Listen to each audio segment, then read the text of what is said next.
আসসালামু আলাইকুম রহমতুল্লাহি ওবরকাতুহু।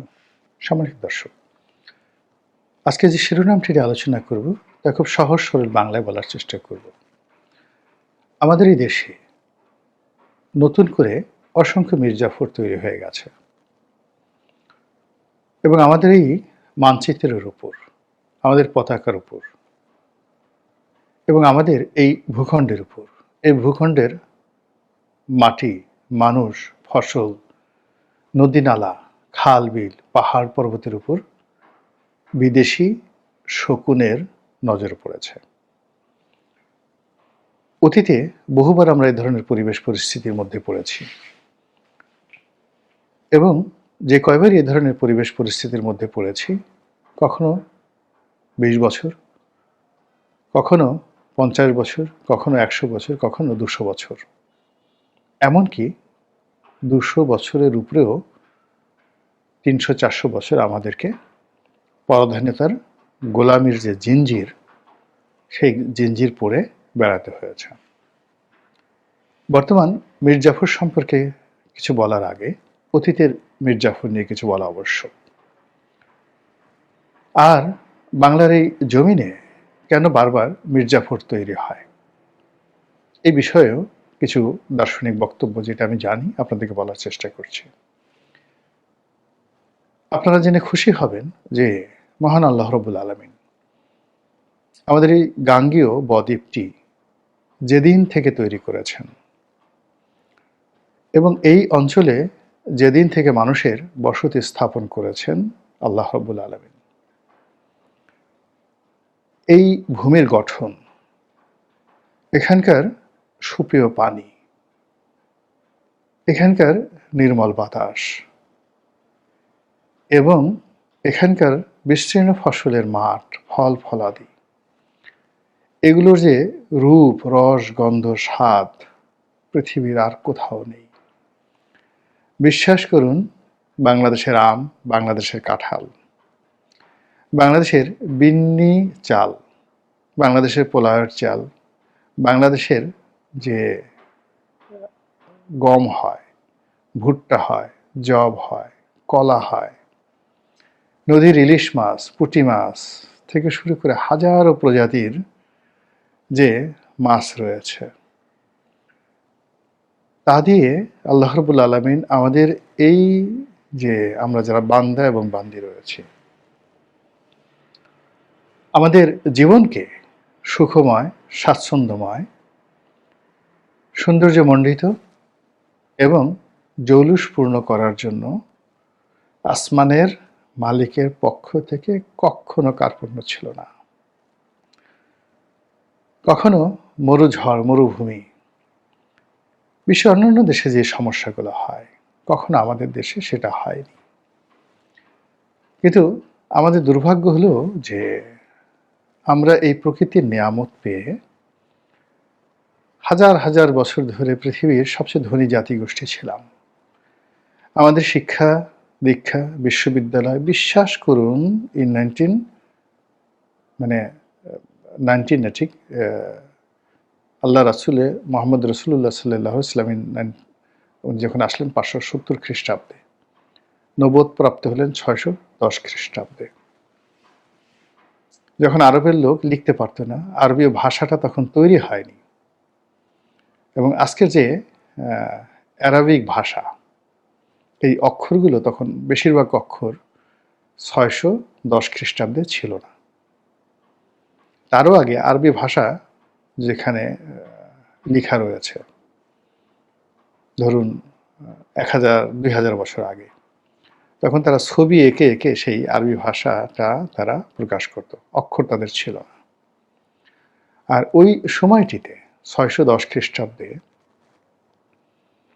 আমাদের এই গাঙ্গেয় বদ্বীপ এবং একই সঙ্গে বাংলা, বিহার, উড়িষ্যা, এই অঞ্চল জুড়ে যে বিশাল সাম্রাজ্য গড়ে উঠেছিল, এটি পৃথিবীর মধ্যে সবচেয়ে ধনী রাষ্ট্র ছিল। আমাদের এখানে এই যে রাজশাহীতে পাহাড়পুর বিশ্ববিদ্যালয় ছিল, আমাদের এই যে বগুড়ার মহাস্থানগড়, এখানে একটা বিশ্ববিদ্যালয় ছিল, আমাদের মুর্শিদাবাদে কর্ণসুবর্ণ, সেটা রাজধানী ছিল। সেখানে একটা বিশ্ববিদ্যালয় ছিল। আর পাহাড়পুরে বিশ্ববিদ্যালয়ের পরে, যেটা বিহারে, নালন্দা বিশ্ববিদ্যালয়। ওই নালন্দা বিশ্ববিদ্যালয়ের যে ইতিহাস, ঐতিহ্য এখনো পর্যন্ত হার্ভার্ড, ক্যামব্রিজ বা অক্সফোর্ড নালন্দা বিশ্ববিদ্যালয়ের ঐতিহ্যকে অতিক্রম করতে পারেনি। এই ছিল আমাদের ইতিহাস। আমাদের সেই ধনসম্পদ লুণ্ঠন করার জন্য আফগানরা এসেছেন। উত্তর ভারত থেকে, দিল্লির কাছাকাছি অঞ্চল থেকে হিন্দু, বৌদ্ধ থেকে শুরু করে মুসলমানরা সবাই আসছে আমাদেরকে দখল করার জন্য। দক্ষিণ ভারত থেকে চালুক্যরা এসেছে, চালুক্যরাজ রাজেন্দ্র এসেছে। চীন থেকে এসেছে কুষাণ রাজ কনিষ্ক। তারপর পারস্য থেকে এসেছে, তুর্কমেনিস্তান থেকে এসেছে, তুরস্ক থেকে এসেছে, ইরান থেকে এসেছে, আরব থেকে এসেছে, ইউরোপের সব দেশ, ডেনমার্ক, পর্তুগাল, ফ্রান্স, ইংল্যান্ড, সব দেশ থেকে এসেছে। আর এখন আমেরিকা আসছে। আর এরা যে কয়বারই এসছে, এমনকি নেপাল থেকে এসেছে। গোপাল যারা, এই যে পাল বংশ, তারা আসছে নেপাল থেকে। তাদের বংশের একটা অংশ নেপালে, আর একটা অংশ গুজরাটে, সেখান থেকে তারা আসছে। সেনরা প্রায় 150 বছর শাসন করেছেন। লক্ষণ সেন, বল্লাল সেন, হেমন্ত সেন। তো এই 150 বছরের শাসনে তারাও উত্তর ভারত থেকে আসছে।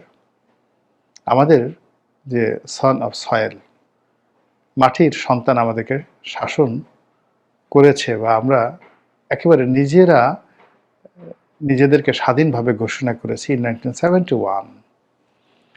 ফলে যে সকল রাজন্যবর্গের কথা আমরা ইতিহাসে পড়ি, শায়েস্তা খান,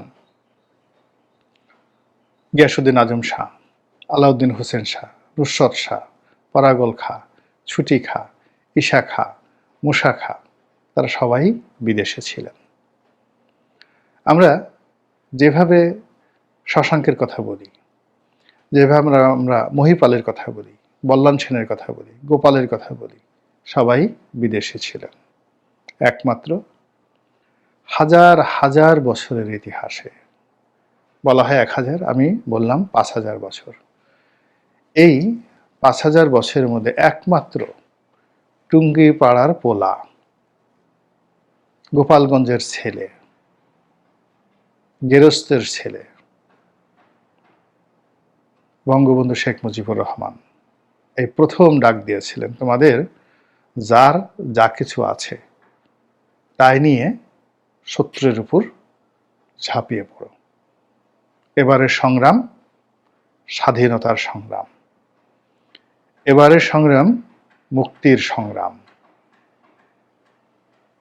এটা বাঙালির হাজার হাজার বছর ইতিহাসের ম্যাগনা কার্টা। এটাই স্বাধীনতার ঘোষণা, এটাই ডিক্লারেশন অফ ইন্ডিপেন্ডেন্স। আমি আন্তর্জাতিক ইতিহাসের একজন ছাত্র। এইরকম একটি ঘোষণা আপনি দেখান তো জর্জ ওয়াশিংটনের মুখ থেকে বের হয়েছে। ঠিক এরকম একটি ঘোষণা নেলসন ম্যান্ডেলার মুখ থেকে বের হয়েছে। যেভাবে 1971 সালের 7ই মার্চে তিনি যে বক্তব্য দিয়েছেন, ঠিক এইরকম শব্দ, এরকম কণ্ঠ, এরকম উদাত্ত আহ্বান, মানুষকে পাগল করে দেওয়ার মতো, যে কবিতার মতো করে সংগ্রামের আহ্বান দেখান তো ইয়াসির আরাফাতের মুখে এসেছে কিনা। মহাত্মা গান্ধীর একটা ভাষণ, পণ্ডিত জওহরলাল নেহরুর একটা ভাষণ, এমনকি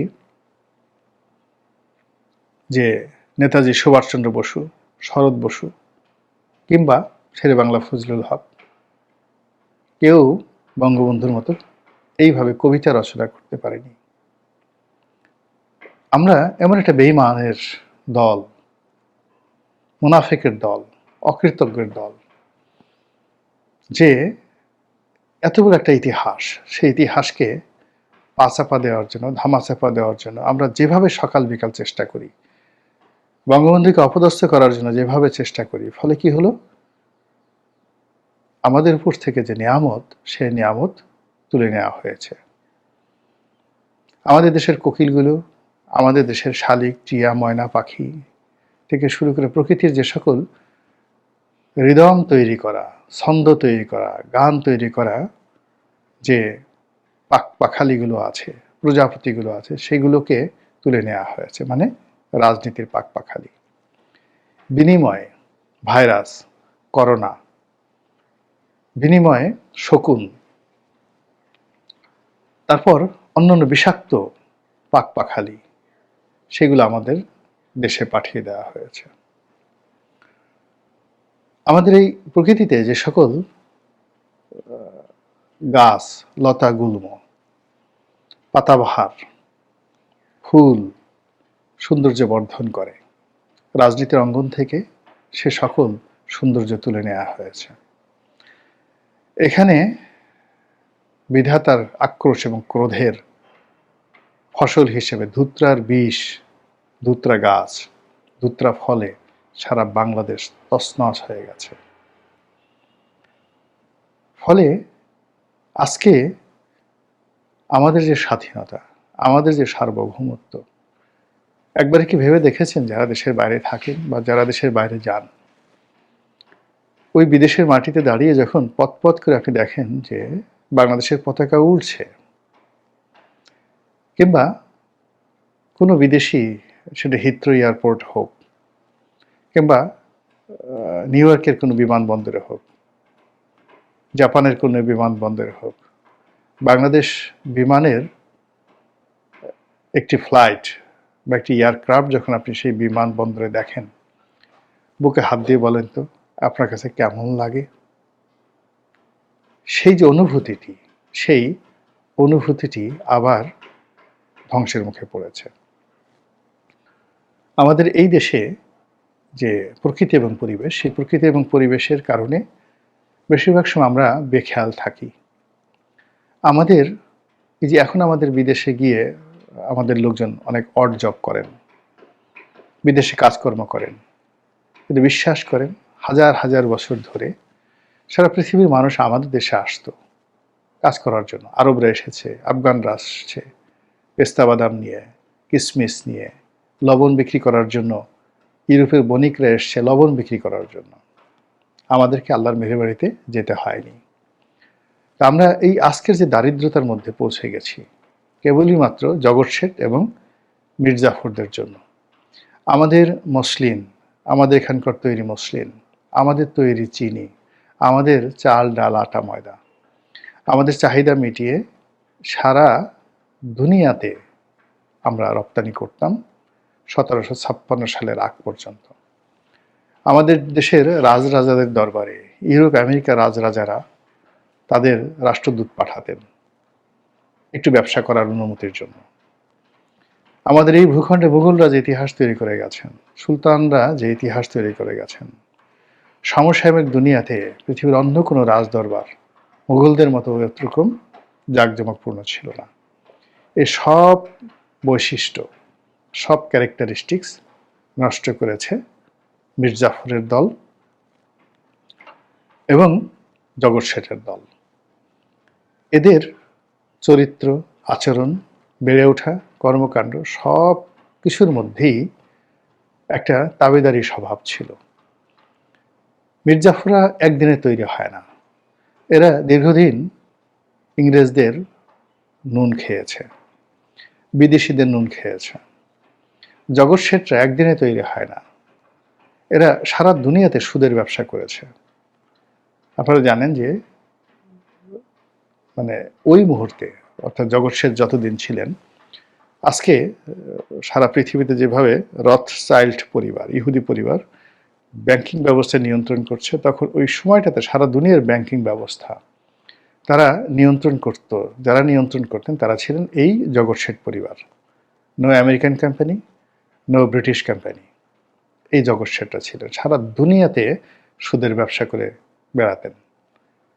তো সেই জগৎ শেঠদের কবলে যখন বাংলাদেশ পড়েছে, আর সে সকল জগৎসুটের সাথে যখন বিদেশিরা হাত মিলিয়েছে, তখনই বাংলাদেশে একটা পলাশী হয়েছে।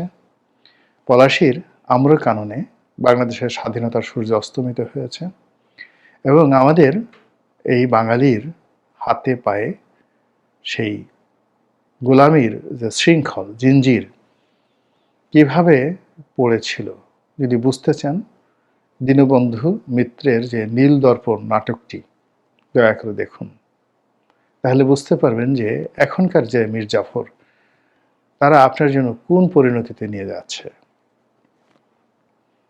যদি বাস্তব অবস্থা দেখতে চান, আমেরিকা, ফ্রান্স যে সকল দেশ নিজেদেরকে সভ্য দাবি করে, তাদের অত্যাচারে এখন বুর্কিনা ফাসোতে কি হচ্ছে, ইথিওপিয়াতে এই মুহূর্তে কি হচ্ছে, রুয়ান্ডাতে কি হয়েছে, গেলেই বুঝতে পারবেন। কাজে এখন এই যে বাংলাদেশে যে নতুন মীর জাফর তৈরি হয়ে গেছে, নতুন যাকে বলা হয় জগৎ শেঠ তৈরি হয়ে গেছে, সুদখোর ঘুষখোরদের একটা সিন্ডিকেট তৈরি হয়ে গেছে। যেভাবে বিচারের নামে অবিচার চলছে, যেভাবে সুশাসনের নামে কুশাসন চলছে, যেভাবে মানুষের জীবন জীবিকা ইজ্জত মান সম্মান আব্রু নিয়ে টানাটানি হচ্ছে, যেভাবে স্বাধীনতা এবং সার্বভৌমত্ব বিক্রি করার জন্য, বিকিয়ে দেওয়ার জন্য, জলাঞ্জলি দেওয়ার জন্য মানুষের মধ্যে প্রতিযোগিতা শুরু হয়ে গেছে, তাতে করে আমরা যদি সচেতন না হই, আমরা যদি রুখে না দাঁড়াই, তাহলে সেই আগের মীর জাফর দ্বারা, আদি মীর জাফর দ্বারা এই দেশ এবং জাতির যে ক্ষয়ক্ষতি হয়েছে, তার চেয়ে আরো অনেক অনেক বড় ক্ষতি, অপমান, লাঞ্ছনা এবং গঞ্জনা আমাদের জন্য অপেক্ষা করছে। মহান আল্লাহ আমাদের সবাইকে হেদায়েত দান করুন এবং হেফাজত করুন। আসসালামু আলাইকুম ওয়া রাহমাতুল্লাহি ওয়া বারাকাতুহু।